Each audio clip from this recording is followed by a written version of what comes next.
What if I told you that a young African president just made a move so massive, so unpredictable, that it could upend the entire pharmaceutical industry? A single decision that has left global powers rattled and Big Pharma scrambling didn't happen in Washington, not in Brussels. It happened in a small West African country led by a man the West underestimated, Ibrahim Traoré, the fearless 36-year-old warrior turned president of Burkina Faso. This is no ordinary deal. This is a $50 billion medical revolution in partnership with Canada, a bold challenge to an industry that has long profited off Africa's pain, and it's only just begun. For decades, Africa has been trapped in a cycle of medical dependency. Most of the medicine consumed on the continent is imported, expensive, delayed, and often out of reach for the poor. The system is rigged. Western pharmaceutical giants set the prices, hold the patents, and control who gets treated and who doesn't. Diseases that are easily curable in Europe or America are still death sentences in many African villages. But Ibrahim Traoré saw through this. He knew that true sovereignty wasn't just about borders or flags, it was about health. If your people depend on outsiders to survive, you're not free. You're colonized, just in a more subtle way. So while the media obsessed over sanctions and diplomatic isolation, Traoré was doing something different. He was building, quietly, strategically, and with absolute focus. Behind the scenes, his government initiated discussions with a group of forward-thinking Canadian biotech firms.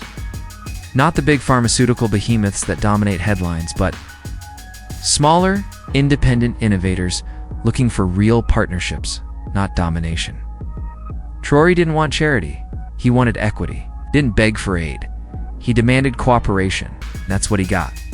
The deal is historic. A $50 billion joint initiative to construct Africa's most advanced pharmaceutical production and research hub right in Burkina Faso.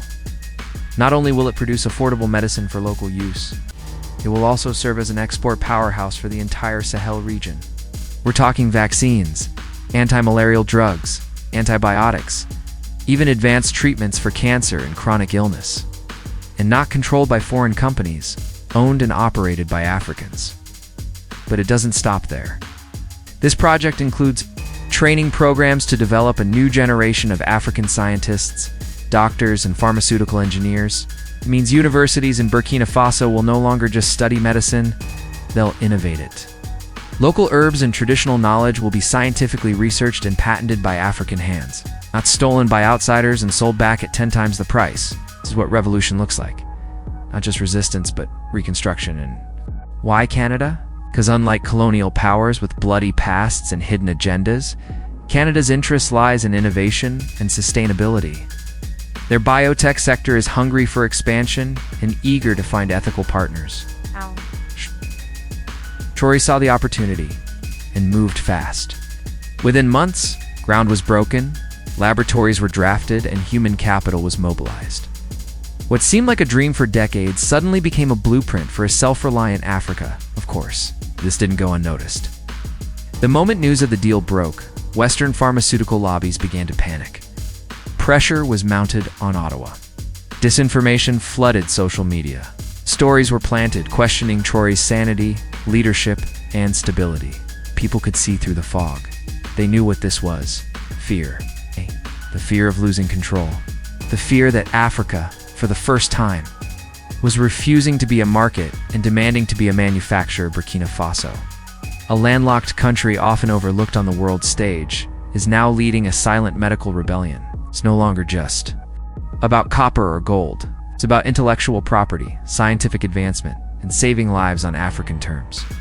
Traoré's vision isn't just changing his nation, it's awakening a continent. Other African nations are already sending delegations to study the model. Mali, Niger, Chad, they want in. And why wouldn't they? Imagine slashing your medical import bills. Imagine building generational wealth through pharmaceutical exports. Imagine a child in a rural village receiving timely cancer treatment made in Africa, by Africans, for Africans. This is a battle much deeper than pills and syringes. It's a battle of dignity. For centuries, the narrative was that Africa needed help. Traoré flipped that narrative on its head. It's proving Africa doesn't need handouts, it needs partners. And when those partners come without strings, the results are revolutionary. But the road ahead won't be easy. It will be sabotage.